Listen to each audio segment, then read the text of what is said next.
Bonjour à tous. Ça me fait plaisir d'être ici, que vous soyez autant nombreux. Ce soir, je vais avoir l'occasion de faire un retour d'expérience de ce qu'on a pu mettre en place chez Brix pour réduire nos coûts d'infrastructure qui étaient assez élevés, et ça grâce à l'observabilité. Donc, je vais commencer rapidement avec ce que j'ai pu faire. Moi, ça fait un peu plus de 7 ans que je bosse dans la tech. J'ai bossé en grand groupe, en start-up, et j'ai commencé en tant que dev. J'ai rapidement évolué vers des postes de SRE, DevOps, infra-engineer. Ça fait maintenant quelques mois, ça va faire un mois maintenant que je suis passé freelance et que je me suis mis à accompagner les boîtes tech dans leur transition et notamment sur toute la partie scalabilité. Je travaille en ce moment dans une boîte qui s'appelle GitGuardian, qui est leader dans la détection de secrets en tant qu'SRE. Alors rapidement, pour la présentation d'aujourd'hui, comme je vous le disais, ça va parler observabilité, ça va parler réduction des coûts. Et on va commencer par une petite introduction sur Brix, pour donner un peu de contexte. Ensuite, on va parler d'observabilité et la stratégie qu'on a pu mettre en place chez Brix pour observer nos applications. On va parler aussi performance, comment on a pu, parce que si on veut réduire les coûts, on va forcément parler d'optimisation des perfs, et on va faire une petite partie là-dessus. Et enfin, comment on fait en sorte qu'on puisse ressouder l'équipe tech et faire en sorte de développer une vraie culture DevOps avec du build it sur Unit. Donc Brix, rapidement, qu'est-ce que c'est? C'est une startup montpelliéraine qui a été créée en 2021 à Montpellier, qui a développé une plateforme qui permet d'investir. Ouais. Je m'excuse, il faut juste que j'interrompe une seconde. Il y a quelqu'un qui a une Golf blanche qui s'est garée devant ma caisse. Si vous voulez manger des pizzas, du coup, il faut que cette personne vienne avec moi. Merci, désolé. Excuse-moi, je t'en prie.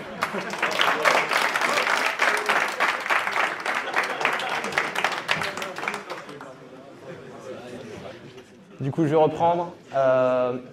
Comme je disais, Brix, c'est une startup qui a été fondée en 2021, qui permet d'investir dans l'immobilier dès 10 €. Elle met notamment en relation des porteurs de projets avec des investisseurs. Et toujours pour donner un peu de contexte, alors aujourd'hui, Brix, c'est à peu près 35 employés. Il y a 8 personnes à la tech, donc c'est vraiment une petite équipe. Mais ce qui fait la particularité de Brix, c'est que c'est une startup qui a connu une très forte croissance. Donc en quelques mois, elle a atteint plus de 100 000 utilisateurs. Actuellement, je pense qu'on est proche des 300 000. Forcément, avoir une croissance en si peu de temps, ça provoque des challenges, notamment côté technique, et où il y a eu pas mal de dettes techniques qui a été accumulées. Pour donner aussi une petite topologie du trafic chez Brix, en temps normal, le trafic est constant, mais on va avoir des pics d'activité, notamment au moment où on va avoir de nouveaux biens qui vont être mis à disposition. Donc plein d'utilisateurs vont pouvoir se connecter pour acheter des briques. Il y a aussi d'autres périodes dans le mois qui font qu'il va y avoir des pics d'activité. Ces pics d'activité, ça va représenter généralement entre 2 jusqu'à 50 fois le trafic actuel. Donc on va avoir un besoin de scalabilité assez rapide, et ça en quelques secondes. Donc comment on répond à cette problématique tout en optimisant nos coûts? Je parlais de challenge technique. Ça, c'est un petit graphique qui remontre les coûts d'infrastructure mensuels chez Brix courant 2022. Il y a eu un pic à près de 60 000 € de coûts d'infra par mois. Pour rappel, Brix, ça reste une petite boîte. On n'est pas sur des volumétries du Crédit Agricole ou de grosses boîtes tech. Donc c'est des coûts d'infrastructure qui sont assez élevés pour une boîte comme ça.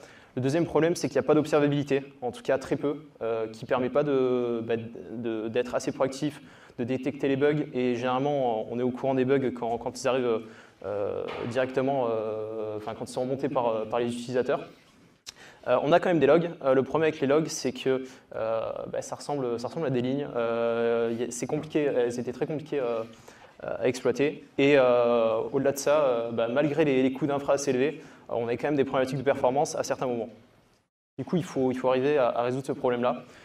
Pour continuer à vous donner le contexte, ça c'est l'architecture de Brix. Alors bon, c'est très simplifié, mais grosso modo, il y a un front-end, il y a une API, il y a des workers qui vont exécuter des tâches asynchrones, des jobs qui tournent la nuit, et en termes de stockage, c'est sur du Postgre, et il y a du Redis pour du cache. On est sur une architecture très standard. mais ça vous permet de donner du contexte pour la suite.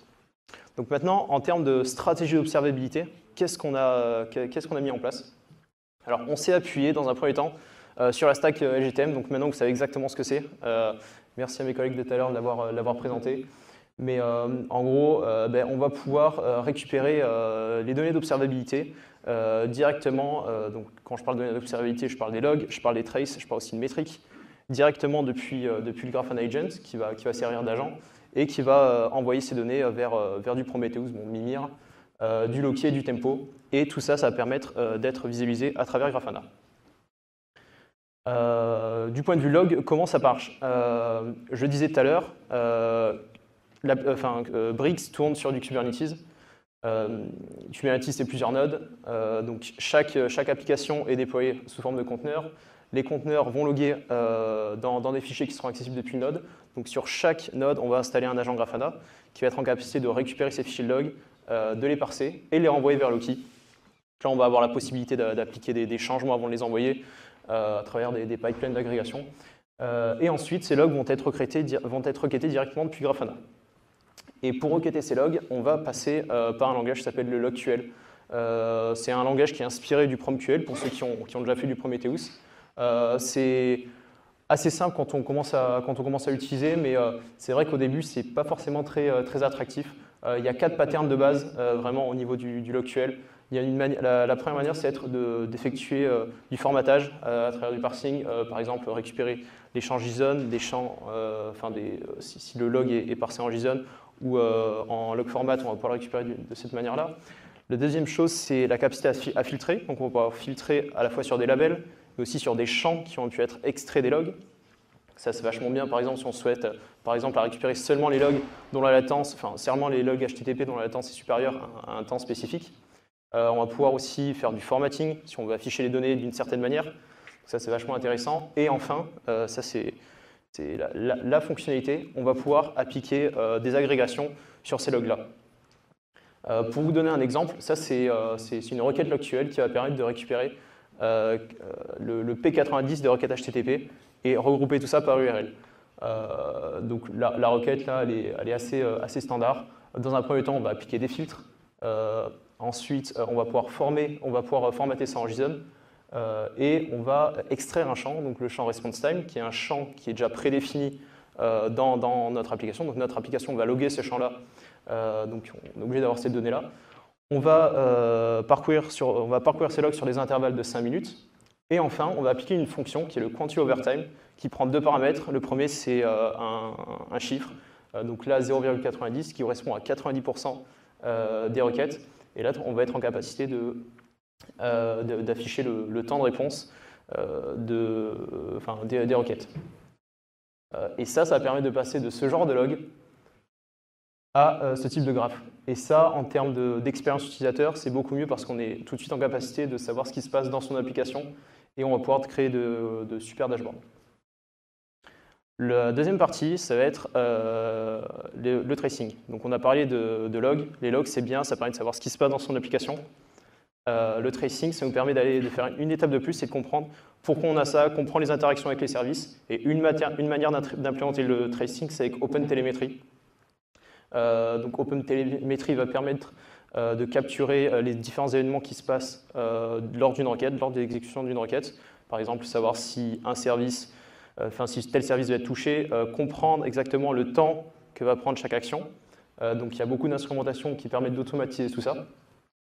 C'est une très bonne manière de détecter aussi les erreurs, puisque OpenTelemetry va permettre de nous remonter tout ça. Et enfin, ça nous permet de nous donner du contexte. Par exemple, si on arrive sur une architecture complexe, le fait d'avoir la trace, ça va nous dire directement la topologie de l'application. Comment ça marche? La logique, c'est toujours la même. Alors la seule chose qui va changer, c'est que là, on va devoir instrumenter l'application. Donc, il y a une librairie installée au niveau de notre application, sachant qu'OpenTelemetry supporte tous les langages, en tout cas les plus utilisés.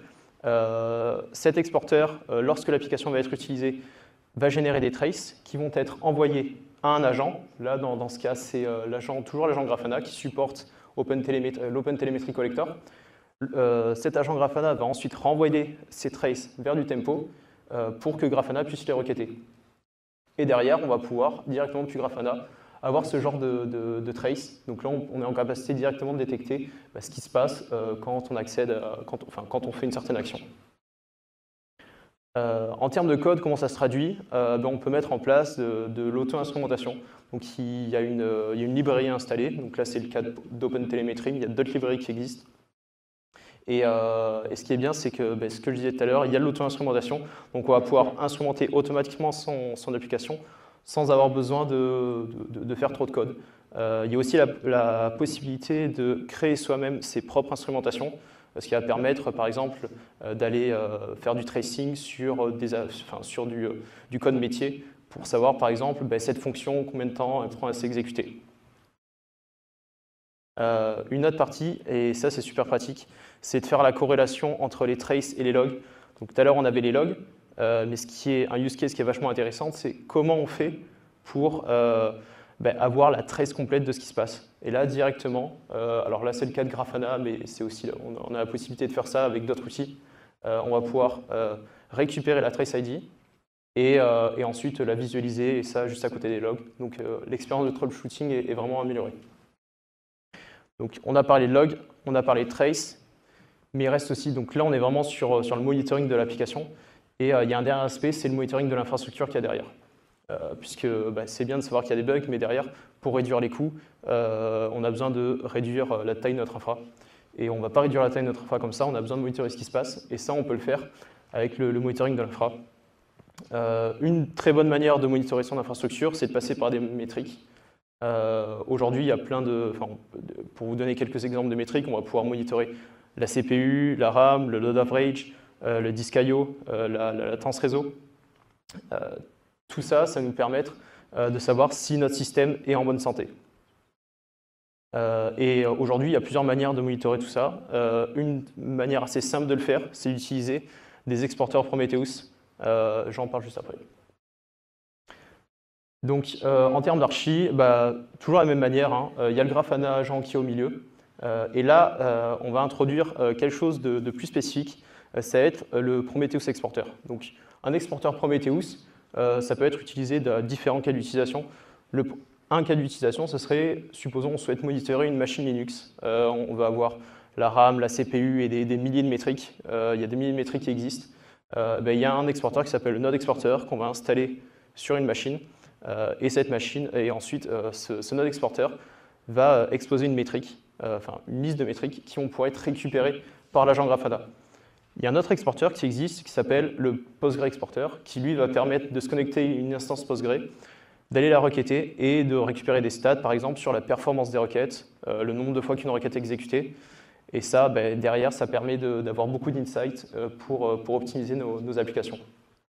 Une fois que le Grafana agent il a requêté ces données, il va pouvoir faire du sampling, il va pouvoir appliquer d'autres actions, et enfin les renvoyer vers le stockage long terme, qui est dans ce cas-là du Mimir.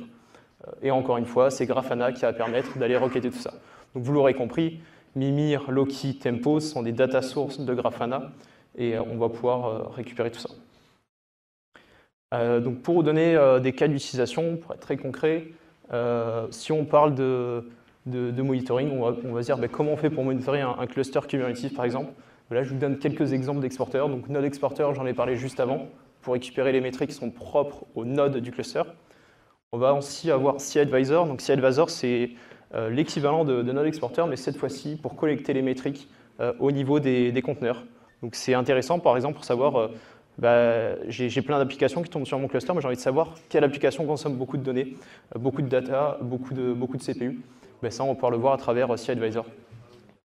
Il y a KubeStatMetric aussi, qui est intéressant, qui lui va plus remonter les métriques liées aux objets Kubernetes, par exemple le nombre de pods. Et enfin, il y a un autre exporteur qui peut être utilisé en fonction de votre stack. Il y a beaucoup de personnes qui vont utiliser l'Ingress Controller d'Nginx. Il y a un exporteur pour Nginx qui existe qui va permettre de remonter les métriques propres à Nginx. Par exemple, le nombre de requêtes HTTP qui sont entrantes sur cluster, le nombre d'erreurs, etc. Donc c'est bien, on a des métriques, mais maintenant comment on les visualise? Ce qui est encore mieux, c'est quand on utilise ce type d'exporteur, on va avoir droit à des dashboards qui seront déjà préexistants, qui sont maintenus par la communauté et qui nous permettent de donner directement de la visibilité sur ce qui se passe. Donc là, c'est un exemple du dashboard Node Exporter. qui remontent, par exemple, plein d'infos. Là, on peut voir la CPU, on peut voir la RAM, on peut voir le load average. On a des infos sur le réseau. Donc, on peut tout de suite voir si nos nodes sont dans un bon état de santé. Et ça, en temps de setup, quand on sait ce qu'on fait, on parle de quelques minutes. Donc, le deuxième exporteur dont je vous ai parlé, c'est Postgre. Lui, il est intéressant dans notre use case parce que je vous rappelle, chez Brix, on utilise Postgre, on a des coûts d'infra assez élevés, et il s'avère que Postgre, ça représente une très grosse partie de nos coûts d'infrastructure. Donc, on a tout intérêt à bien le monitorer. Donc, tout à l'heure, j'en parlais. L'exporteur Postgre, il va permettre de se connecter à une base Postgre et d'aller créer des métriques. Ça, il va notamment se baser sur une table qui s'appelle, d'une extension Postgre qui va générer des tables et des views qui s'appelle PGStat Statements, et ça va permettre de récupérer toutes les métriques applicatives et donner beaucoup d'informations par la suite. Il va permettre aussi de récupérer la CPU, la RAM et d'autres infos propres à Postgre comme le nombre de connexions ou encore le replication lag si on utilise du read replica. Et ça, par exemple, c'est un dashboard qu'on a créé qui nous permet de donner de la visibilité sur ce qui se passe sur notre Postgre.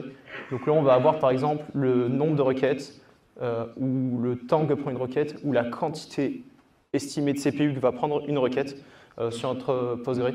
Donc là, on peut en quelques secondes se rendre compte de qu'est-ce qui consomme sur notre Postgre et qu'est-ce qu'il faut optimiser.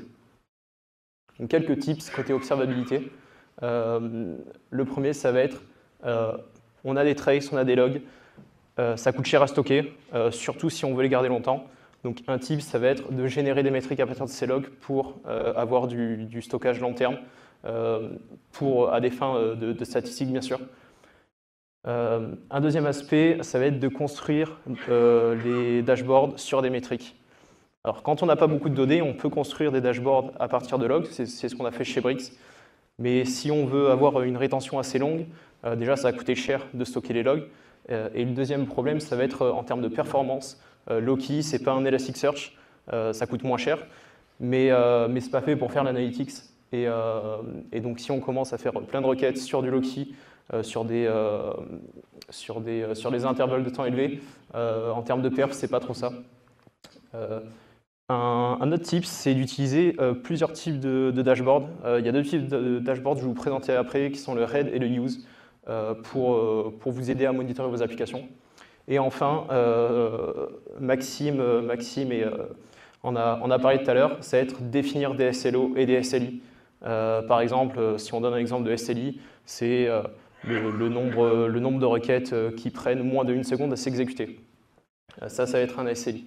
L'idée de ces SLI et de ces SLO, c'est de baser ces alertes dessus. Un cas souvent utilisé, c'est quand on définit un SLO, mettons un SLO à 99%, on va avoir un error budget équivalent à 1%. C'est-à-dire qu'on s'autorise d'avoir, sur un mois par exemple, 1% des requêtes qui ne vont pas répondre à notre SLO. Notre SLO, par exemple, ça peut être 99% des requêtes prennent moins de 1 seconde à s'exécuter.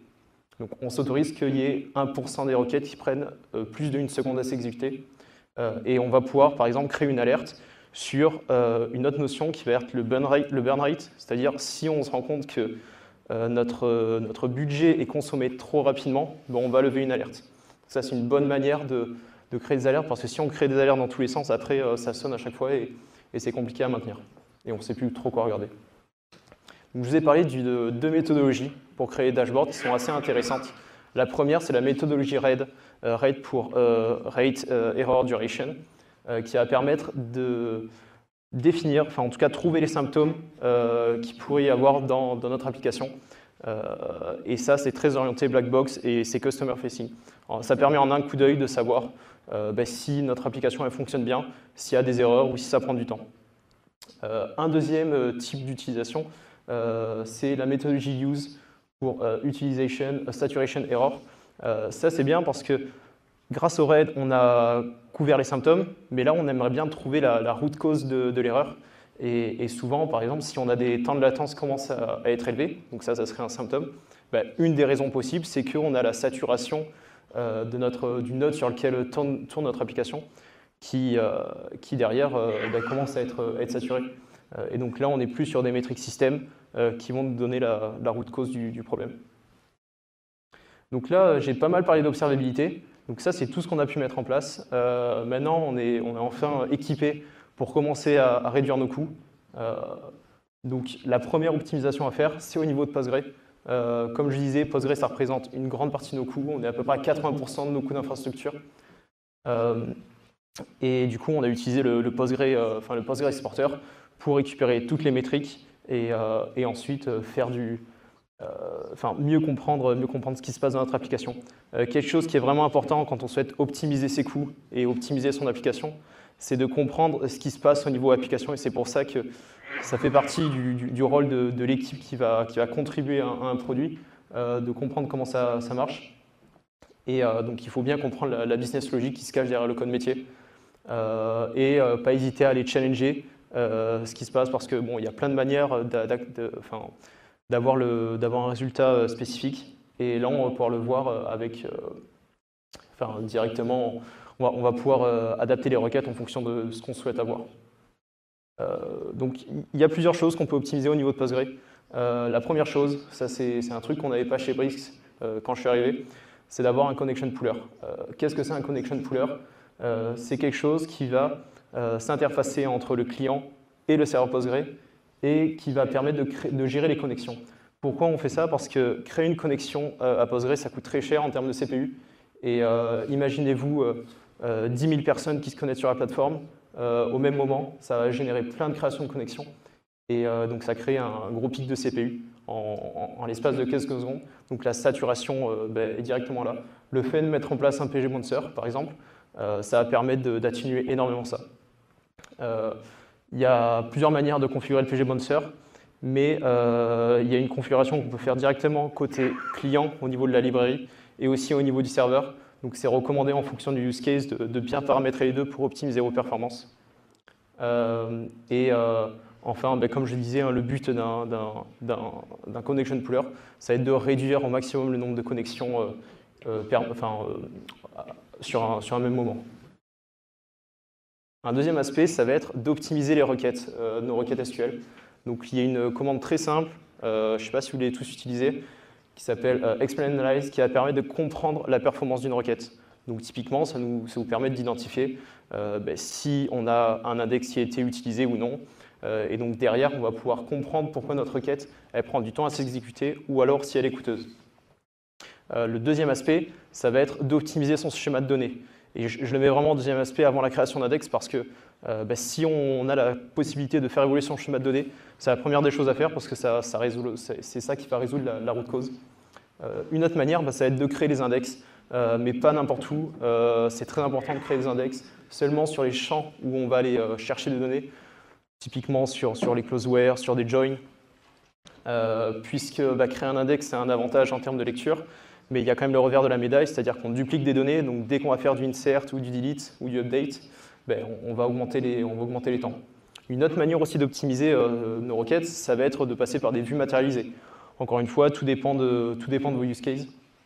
Et une autre manière, ça va être, si on a une requête qui prend du temps à s'exécuter, on ne peut pas l'optimiser, on ne peut pas changer notre schéma de données et elle prend quand même du temps, ça va être de mettre le résultat en cache. Donc ça suppose que la donnée soit la même pour différents utilisateurs. Et donc ça, c'est aussi une bonne manière de contourner le problème, même si ce n'est pas une fin en soi. Donc là, on a parlé d'optimisation. Maintenant, comment on fait pour... OK, on a optimisé tout ça, mais on va quand même avoir besoin de scaler notre base de données en fonction de l'utilisation. Tout à l'heure, je vous disais, on a une base de données qui, 90% du temps, n'est pas beaucoup utilisée. Du coup, c'est des pertes en termes de coûts. Et on va avoir un moment dans le mois où on va avoir un gros pic de connexion. Donc là, une manière de pallier ça, ça va être de mettre en place des read replicas. Donc les read replicas, comme leur nom l'indique, c'est juste pour aller faire du scaling au niveau de la lecture.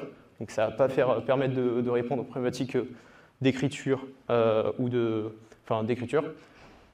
L'avantage de cette méthode, c'est que on peut faire ça sans avoir du downtime, puisque ça ne demande pas de redémarrer la base de données, et on peut le faire en fonction de notre architecture assez facilement. Il y a quand même des choses auxquelles il faut faire attention. La première, ça va être de gérer au niveau applicatif. la manière dont on va requêter la base de données, parce que maintenant on n'a plus un seul serveur, on en a plusieurs, et il y en a certains qui vont accepter que des requêtes en lecture. Donc il ne faut pas envoyer une requête en écriture sur un serveur qui accepte que de la lecture, sinon on va se prendre une erreur. Le deuxième aspect, ça va être de monitorer le replication lag. Un exemple, c'est si on a une requête qui prend beaucoup de temps à s'exécuter, Postgre va stopper la réplication, et derrière, il va pouvoir, en fonction des paramètres, annuler certaines requêtes. Du coup, on peut avoir des erreurs dues au fait d'avoir des read replicas. Donc là, je parlais de Postgre. On va faire un point aussi sur Kubernetes. Qu'est-ce qu'on peut faire pour optimiser? Quelques tips. Le premier, c'est pas l'optimisation, mais c'est du bon sens. C'est d'utiliser le bon type de machine.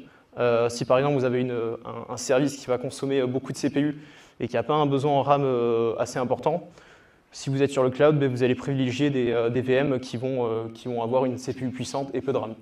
Ça, c'est du bon sens. Un autre tip, ça va être, si vous avez beaucoup de serveurs, privilégiez d'avoir des gros serveurs, donc moins de gros serveurs, plutôt que plein de petits serveurs. Pourquoi? Tout simplement parce que le fait de faire tourner Kubernetes, ça a un coût. Il y a des agents qui tournent, il y a l'OS Linux, il y a plein de choses qui tournent qui font que c'est des ressources perdues pour vos applications. Et deux autres points, c'est d'utiliser l'autoscaling. Il y a deux manières de faire de l'autoscaling au niveau de Kubernetes. Le premier, c'est au niveau des pods, donc le fait de créer automatiquement de nouvelles instances de vos applications. Et après, ça va être au niveau du node. Donc maintenant, les cloud providers permettent de faire ça assez facilement avec le cluster autoscaler. Et il y a d'autres technos qui le font encore mieux.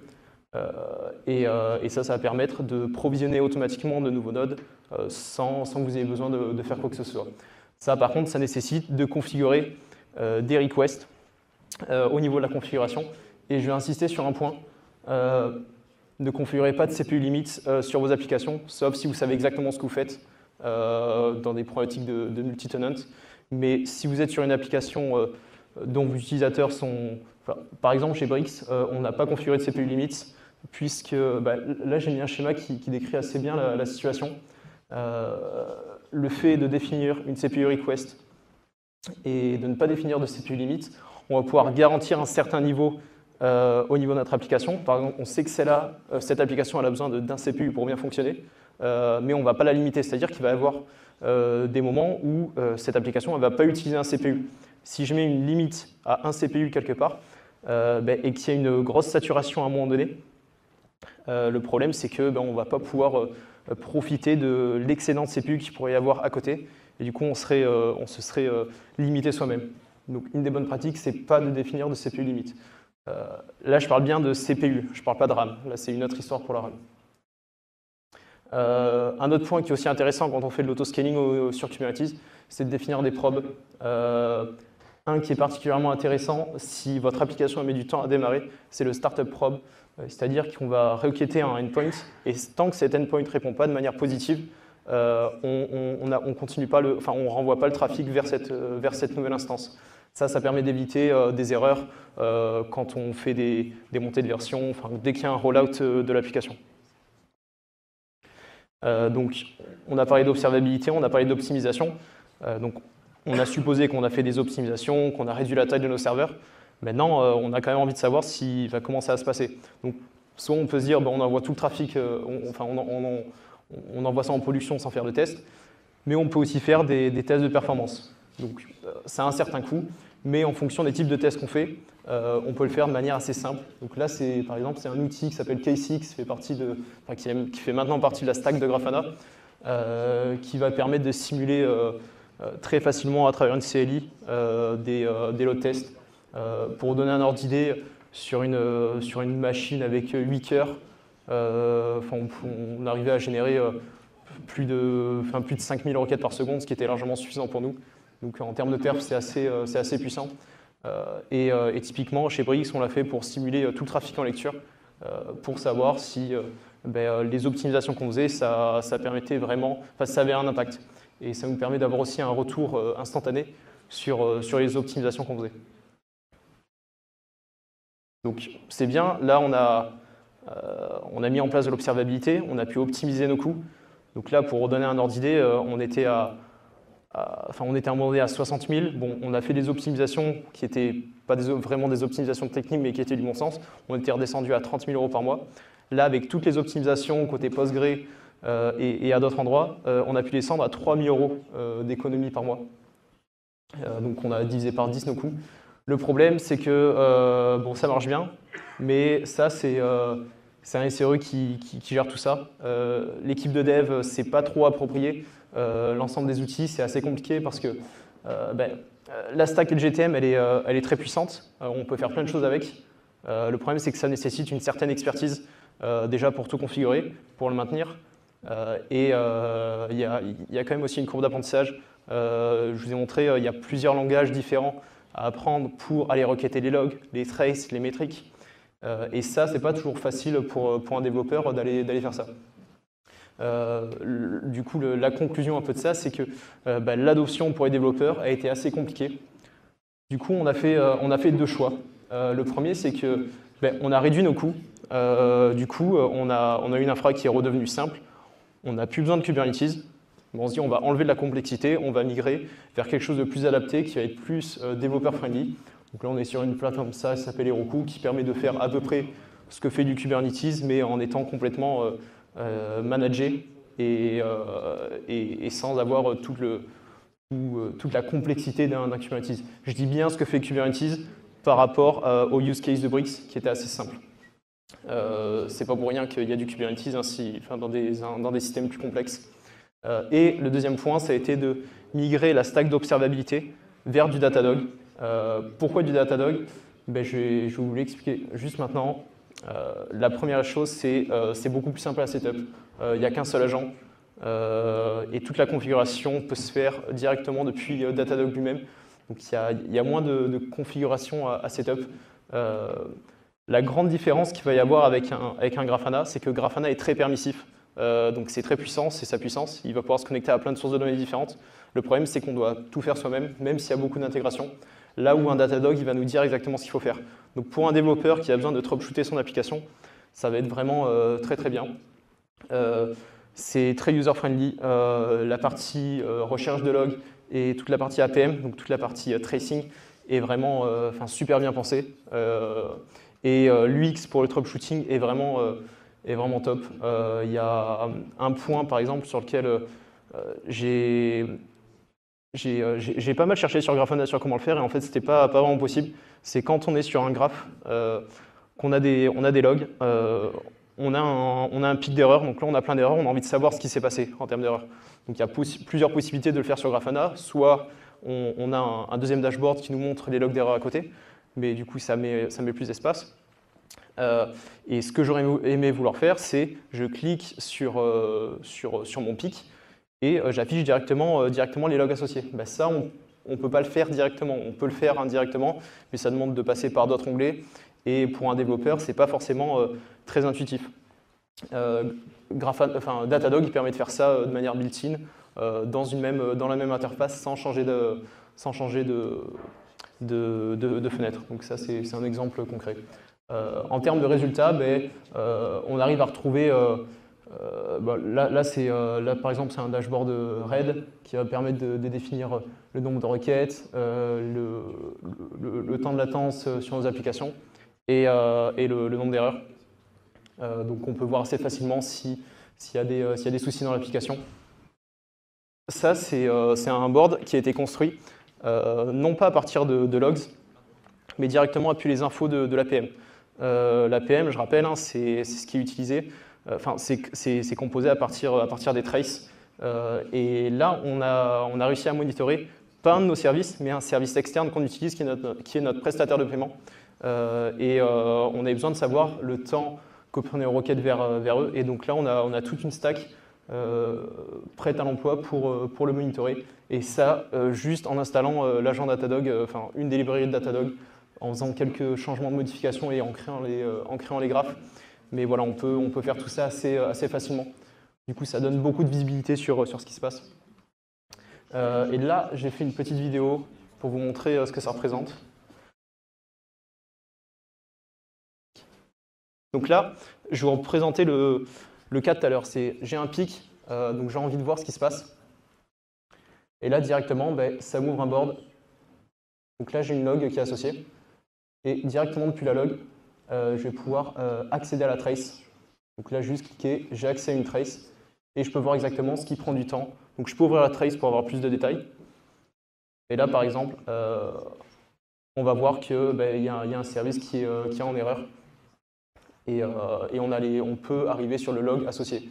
Et ça, sans changer d'interface, et ça permet de gagner un temps assez impressionnant sur le temps de troubleshooting. Donc c'est bien Datadog, par contre il faut faire attention à beaucoup de choses. La première des choses, c'est les coûts. Les choses bien ont toujours un coût. Il faut faire attention quand vous allez scale, puisque Datadog coûte assez cher. Et plus vous allez envoyer de données, plus ça va coûter cher. Donc il faut faire vraiment attention aux données que vous allez envoyer. L'idée, c'est pas de tout mettre, c'est d'avoir une certaine réflexion sur les données qui sont envoyées. D'où l'important d'aller configurer spécifiquement la rétention des logs, la rétention des traces, et de générer des métriques si vous avez besoin de faire du stockage plus long terme. Et par exemple, un autre type, ça va être de faire de l'archivage de logs sur du S3, qui va coûter beaucoup moins cher. Donc ça vous permet quand même de conserver les logs et à tout moment pouvoir les réingérer dans Datadog. Si par exemple, on a les infosec qui nous demandent j'ai besoin de savoir exactement ce qui s'est passé il y a un an, on va être en capacité de le faire sans avoir à payer un an de stockage de données sur Datadog. Et si on parle maintenant en termes de résultats, qu'est-ce que ça a apporté à Brix tout ça? La première des choses, c'est une réduction d'à peu près 300 000 € des coûts d'infrastructure sur une année, donc en passant de 30 000 € par mois à 3 000 € par mois. On a aussi réduit énormément le temps de réponse de nos applications. Donc en fonction des routes qu'on a eues, on a pu jusqu'à diviser par 10 le temps de réponse. On a aussi réduit énormément le mean time to repair, donc le temps qu'il faut entre le moment où un bug est détecté et le moment où il y a un bug et le moment où il est corrigé. Donc le fait d'avoir toute cette stack d'observabilité, ça a permis parfois d'avoir des bugs qu'on avait depuis plusieurs jours. Là, en quelques minutes, on était capable de les détecter et de les corriger, puisque derrière, vu qu'on a une stack d'observabilité assez puissante, on peut se permettre de faire des changements rapides et on va se rendre compte directement s'il y a un autre problème. Là où avant, on mettait beaucoup plus de temps avant de faire un changement, on devait faire plein de tests pour s'assurer que tout marchait bien. Là, on est beaucoup plus confiant sur le fait que si on envoie quelque chose en prod, même si ça ne marche pas, on peut le détecter tout de suite. Du coup, ça accélère aussi la vitesse de déploiement. Et enfin, c'est l'adoption sur de la culture DevOps dans la tech. Donc là, on a permis aux développeurs de prendre en main les sujets SRE. Et ça, c'est vraiment c'est nécessaire pour atteindre quelque chose de performant. J'arrive à la fin de la presse. J'espère que ça vous aura plu. Si vous avez des questions, c'est le moment.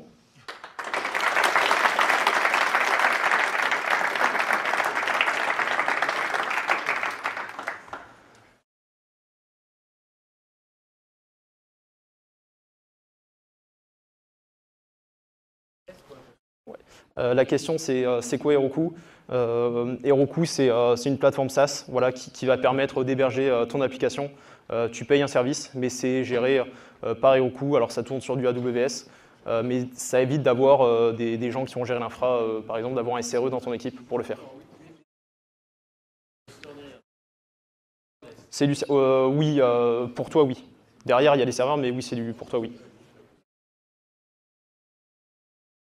Ouais, c'est ça. Oui, c'est un pass.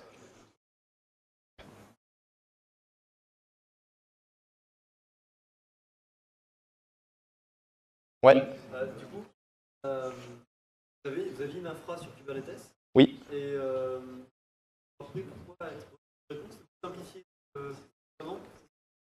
en fait, Kubernetes, c'est bien parce qu'on peut faire des choses très puissantes dessus. Le problème, c'est comment tu fais pour onboarder. Je rappelle le contexte. La tech chez Brix, c'est 6 développeurs et un SRE. Comment tu fais en sorte d'intéresser tes développeurs à ces sujets-là? Et la deuxième problématique, c'est est-ce que tu as vraiment besoin d'avoir du Kubernetes? Est-ce qu'à cette échelle-là, tu en as besoin? Et au final, la réponse, à une époque, c'était oui parce qu'il y avait des coûts trop élevés. Donc pour la petite histoire, Brix, tout au début, tournait sur du Heroku, et ensuite allait sur du Kubernetes parce que les coûts d'Heroku étaient trop élevés. Et derrière, après, on a pu revenir dessus, puisque on a pu réduire la facture et se permettre de payer Heroku.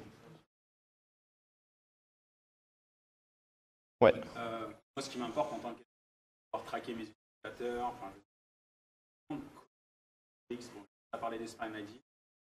Vous avez un plan aussi avec Datadog? Ouais. Attends, je vais revenir sur.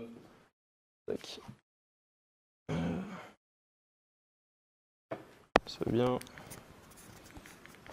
Non, il veut pas.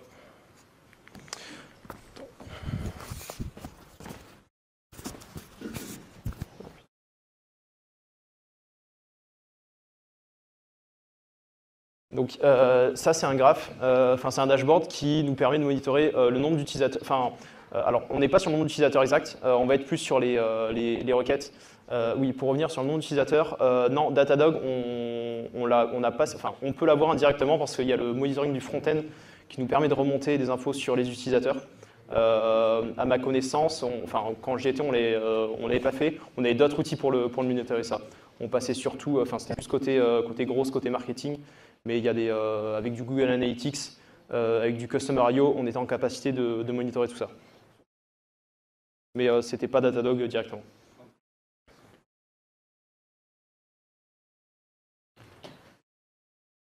Alright. Écoutez, merci à tous.